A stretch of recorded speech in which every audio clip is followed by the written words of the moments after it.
Bonjour à vous. Comme d'habitude, si cette vidéo vous a plu, un petit pouce, un abonnement, un commentaire, c'est important pour moi de connaître votre opinion. Éventuellement, un petit don, lien dans la description, cela me permet de publier régulièrement si mes vidéos vous plaisent, bien entendu. Donc là, je fais le point sur le conflit israélo-palestinien.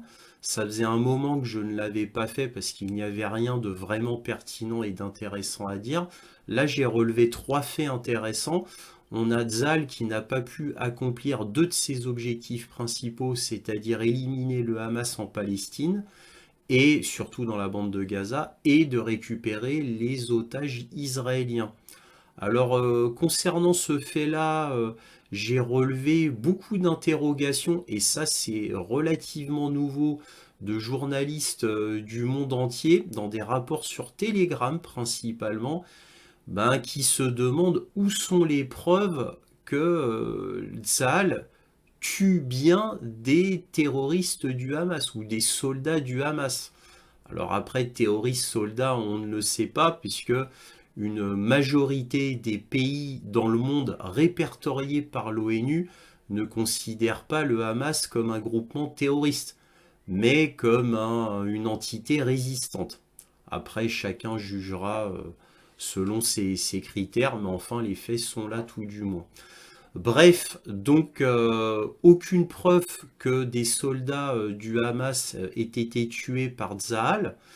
Alors Tzal nous dit qu'ils en ont tué des milliers, dont des chefs du Hamas. Bon, pourquoi pas, mais effectivement, aucune preuve, aucun cadavre montré par les caméras, par des photos, des bandes audio, des documents ou que sais-je encore. Donc beaucoup de journalistes se posent des questions. Là, j'ai remarqué dernièrement, c'était au Brésil, mais aussi en Chine. Donc, bon, bref, nous verrons, hein. Peut-être que Saal montrera tout ça ultérieurement, mais en attendant, il n'y a toujours aucune preuve. Donc, beaucoup s'interrogent sur la réelle efficacité des actions du Hamas sur le terrain. Alors, effectivement, on peut se poser la question, puisque normalement, quand une entité arrive à tuer un adversaire et veut montrer qu'il est efficace dans ce qu'il fait, il s'empresse de montrer des preuves comme quoi sa mission est en train de réussir ou de bien avancer. Là, on n'a strictement aucune preuve, on n'a jamais rien eu depuis le début du conflit.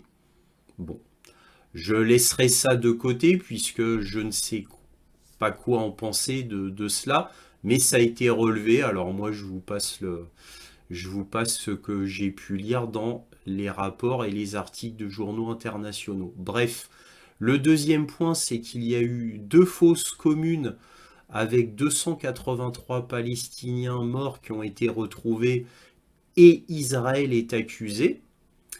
Donc nous verrons cela en article, hein, comme d'habitude, hein. Tout ce dont je vous parle, nous verrons cela avec des articles. Bien entendu, moi je ne fais que relever les articles et vous les mentionner, c'est tout, et en vous donnant mon analyse par-dessus.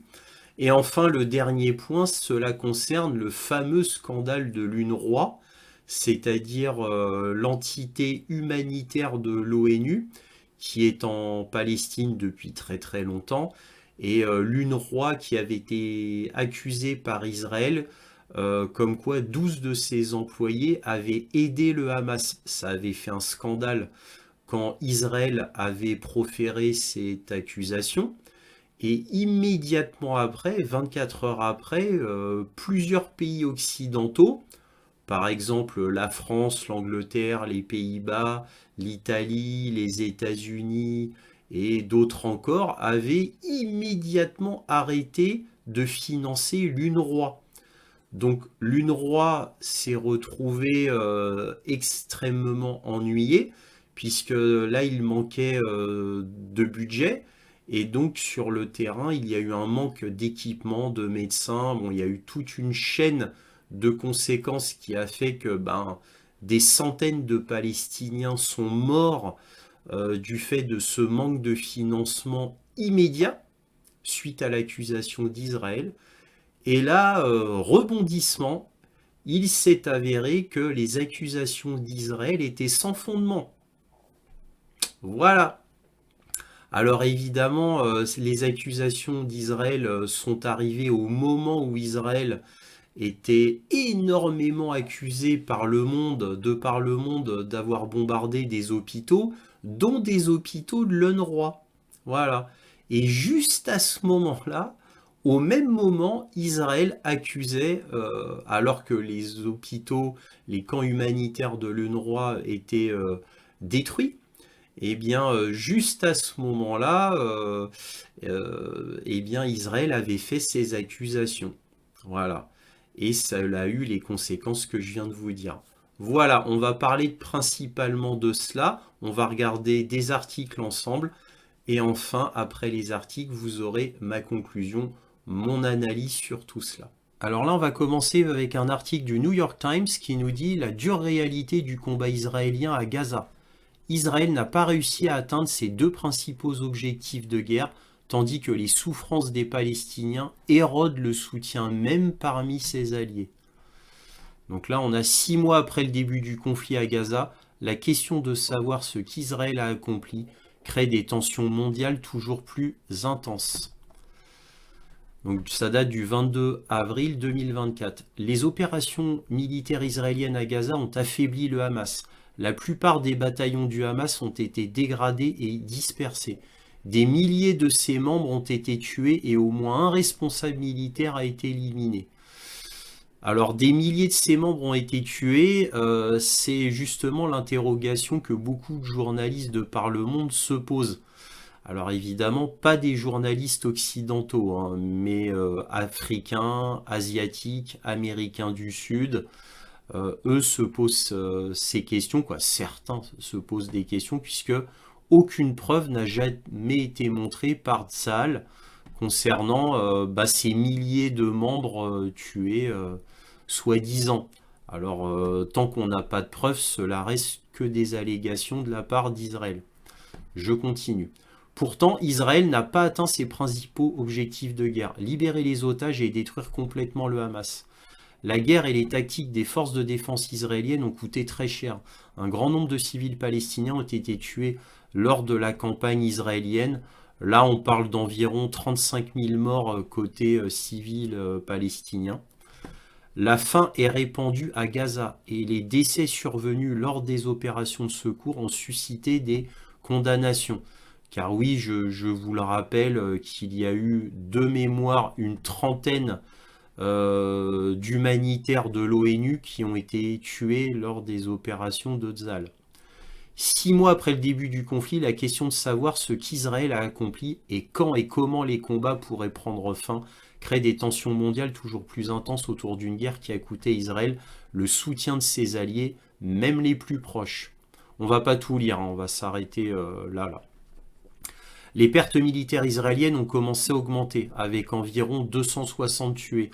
Alors moi j'ai lu dans les derniers rapports, si je me souviens bien, 263 tués et plus de 1500 blessés depuis le début de son attaque terrestre, pulvérisée dans les semaines qui ont suivi les attaques terroristes menées par le Hamas le 7 octobre.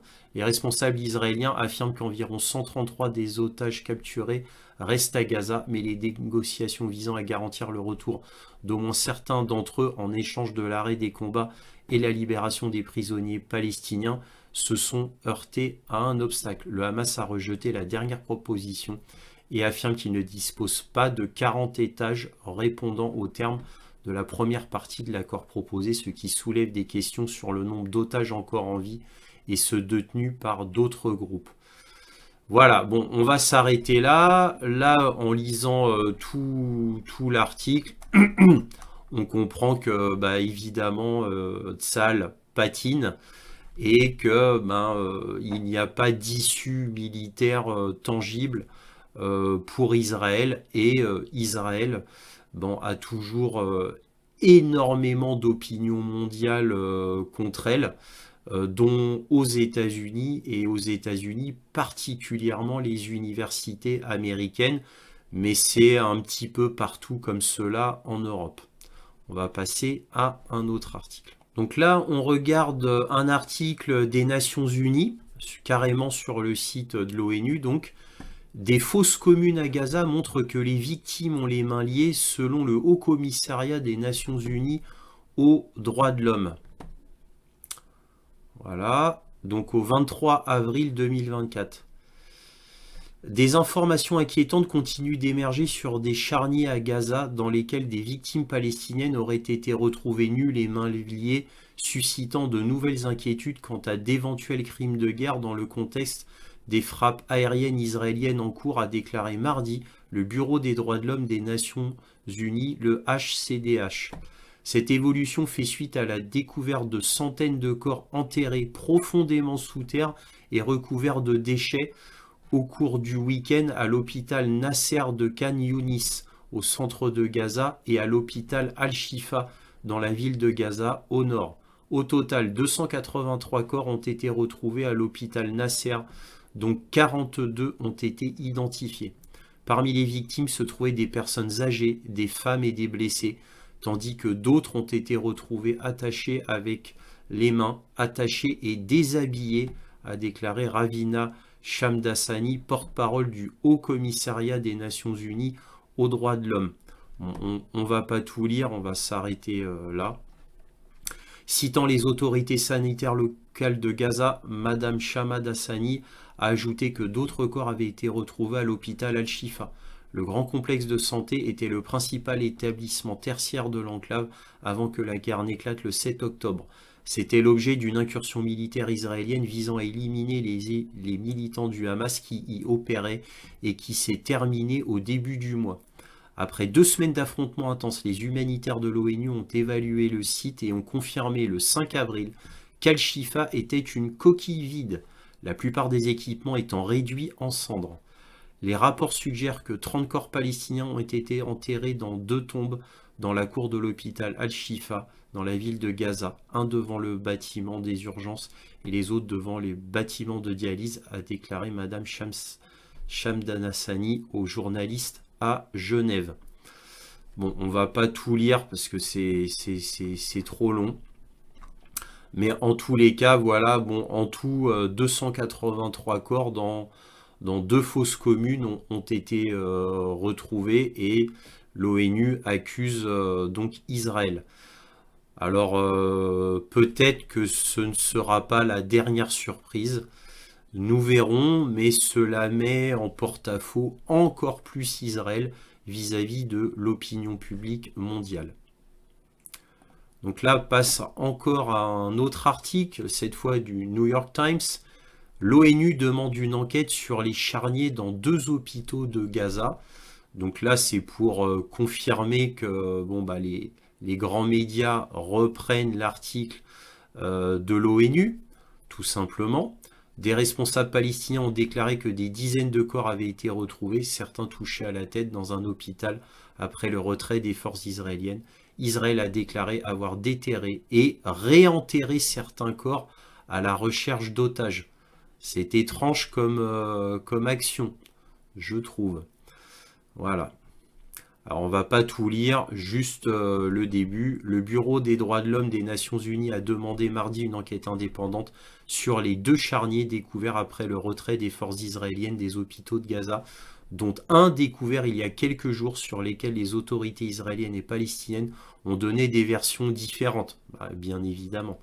La défense civile palestinienne a déclaré ce week-end avoir découvert une fosse commune contenant 283 corps sur le terrain de l'hôpital Nasser, dans la ville méridionale de Khan Younis, 2 semaines après la découverte d'une fosse commune similaire à l'hôpital Al-Shifa dans la ville de Gaza. Mahmoud Bassal, porte-parole de la défense civile palestinienne, une organisation des services d'urgence, a déclaré que certains des corps retrouvés à Khan Younis étaient menottés, touchés à la tête ou portaient des uniformes de détenus. Il accusait les forces israéliennes de les avoir tués et enterrés. L'armée israélienne a refusé de répondre à ces affirmations mardi. Elles n'ont pas pu être vérifiées de manière indépendante. Voici un article du New York Times qui dit « Israël n'a pas fourni de preuves liant de nombreux travailleurs de l'ONU au Hamas selon une revue. L'étude n'a pas précisé si certains employés d'une agence des Nations Unies. L'UNRWA avait participé à l'attaque du 7 octobre, mais elle indiquait qu'aucune preuve n'avait été apportée, démontrant que de nombreux employés de l'UNRWA appartenaient à des groupes militants. Voilà, bon, on va pas lire tout l'article juste là parce que l'article est trop long. Israël n'a fourni aucune preuve pour étayer ces accusations selon lesquelles de nombreux employés de la principale agence des Nations Unies pour les réfugiés palestiniens seraient membres d'organisations terroristes selon une étude commandée par les Nations Unies et publiée lundi. Voilà, voilà. Bon, bref, donc ça c'est une affaire qui a fait un grand scandale. Et évidemment, toujours aucune preuve apportée par Israël, exactement comme les preuves qu'on l'on attend tous concernant l'affaiblissement du Hamas, c'est-à-dire au moins montrer des soldats du Hamas morts. Donc bon, bah, on attend toujours les preuves. Nous verrons.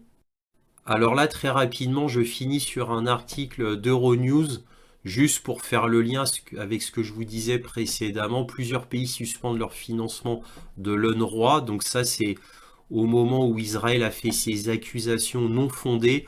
Plusieurs membres de l'agence de l'ONU sont accusés d'être impliqués dans les attaques du Hamas du 7 octobre en Israël. Ça, ce sont les accusations d'Israël. Et quels sont les pays qui ont immédiatement arrêté de donner à l'UNRWA? Eh bien, nous avons de manière très prévisible le Royaume-Uni, l'Allemagne, l'Italie, les Pays-Bas, la Finlande, les États-Unis, l'Australie et le Canada. Vous notez que, à part les États-Unis, ce sont tous les États esclaves des États-Unis, hein. Voilà. Donc les va-t-en-guerre, ceux qui obéissent aveuglément aux États-Unis. Voilà, maintenant on va passer à la conclusion. Alors que peut-on dire en conclusion? Eh bien déjà que militairement, Israël est en fâcheuse posture. Parce que comme on l'a vu précédemment, il n'a pas accompli ses deux tâches principales, c'est-à-dire détruire le Hamas et récupérer les otages israéliens. En plus, militairement, on n'a aucune preuve comme quoi le Hamas est vraiment affaibli. Israël nous dit que elle a tué des milliers de soldats du Hamas, mais aucune preuve n'a été présentée. Et de plus, euh, moi je vous ai fait plusieurs vidéos qui vous démontraient les mensonges terribles de Tzahal, mensonges qui ont été démontés par la BBC. Dans mes vidéos, je vous ai montré le reportage de la BBC et même des consultants de LCI, et je vous ai aussi montré ces extraits de LCI, qui vous démontraient que Tsahal mentait sans vergogne pour avancer leur propagande militaire. Donc en plus, on ne peut pas se fier à ce que dit Tsahal, car pour l'instant, la plupart de ce que des faits présentés par Tsahal se sont révélés faux. Rappelez-vous ce que disait Tsahal sur l'hôpital Al-Shifa, comme quoi il y avait 5 niveaux en dessous, un grand repère du Hamas, le plus grand repère du Hamas de la bande de Gaza, et au final que des mensonges, des faux montages qui ont été démontés par la BBC. Donc vraiment, on ne peut se fier à rien de ce que dit Tsahal. En plus, là, avec les derniers faits comme quoi Israël a accusé l'UNRWA sans fondement, qui a fait que l'UNRWA n'a plus été financé, tout ça, ce sont des scandales absolument terribles, ignominieux même, en réalité. Et pourtant, Israël, comme d'habitude, s'en tire toujours sans problème. Mais elle s'en tire sans problème pour les médias occidentaux, mais malheureusement pas pour le monde entier. Parce que médiatiquement, pour le monde entier, encore une fois, à part pour les médias occidentaux, Israël a une image absolument terrible.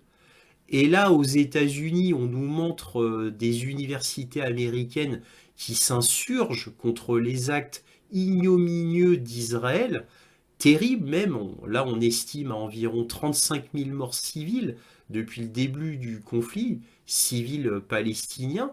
Et surtout, ben, il y a beaucoup d'enfants et de femmes dans ces morts civiles.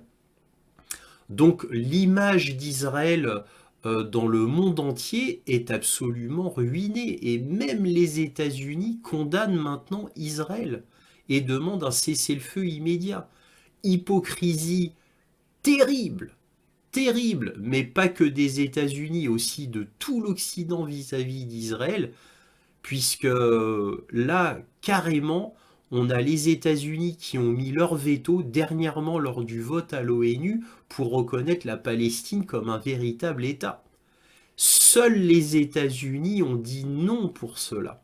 C'est absolument scandaleux et outrageux comme hypocrisie, parce que les Occidentaux, et en particulier les États-Unis, demandaient une solution à deux États.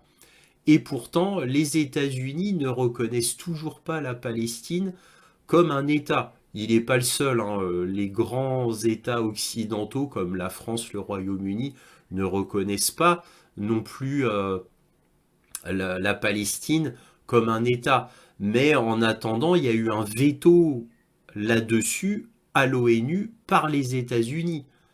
C'est quand même terrible comme agissement de la part des États-Unis, mais sans surprise, sans surprise.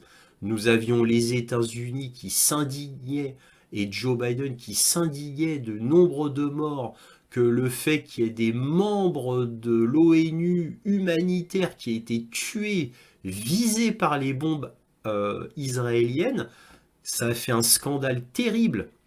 Les États-Unis ont hurlé, même Joe Biden, avec les derniers événements de cette humanitaire connus, malheureusement occidentaux pour la plupart, qui ont été tués, donc ça a fait un scandale terrible. Et le scandale terrible, bah, ça c'est quelles ont été les conséquences? Bah, les États-Unis ont donné toujours plus d'aide militaire à Israël. Deux poids, deux mesures et hypocrisie absolument insupportable. Et pourtant, c'est comme ça. Donc là, avec l'histoire des deux charniers retrouvés, dont Israël est accusé, sans surprise, bien évidemment, sans surprise. Bref, c'est absolument insupportable comme hypocrisie concernant l'Occident, mais sans surprise, tout était absolument prévisible. Alors maintenant, concernant le militaire, et on va en finir là pour le conflit israélo-palestinien, est-ce que on va même aller à un destin terrible de Tzal, c'est-à-dire que on- par un épuisement de Tzal, est-ce que à un moment donné, le Hamas va en profiter pour faire un grand coup, ce qui médiatiquement va être terrible pour Israël? Est-ce que le Hamas va faire un grand coup, va frapper très fort? Pour l'instant, non. Là, ils ont l'air de s'enterrer. Mais en attendant, il est bien clair qu'il n'y a aucune issue pour Israël et surtout de Netanyahou, qui est acculé et donc obligé à faire la guerre afin de sauver sa peau, parce que sans guerre, Netanyahou est complètement fini, et ça tout le monde le sait, tout le monde le dit. Et j'arrête là. Si cette vidéo vous a plu, un petit pouce, un abonnement, un commentaire, éventuellement un petit don, lien dans la description. Merci de votre soutien à cette chaîne. Et toujours, soyez curieux.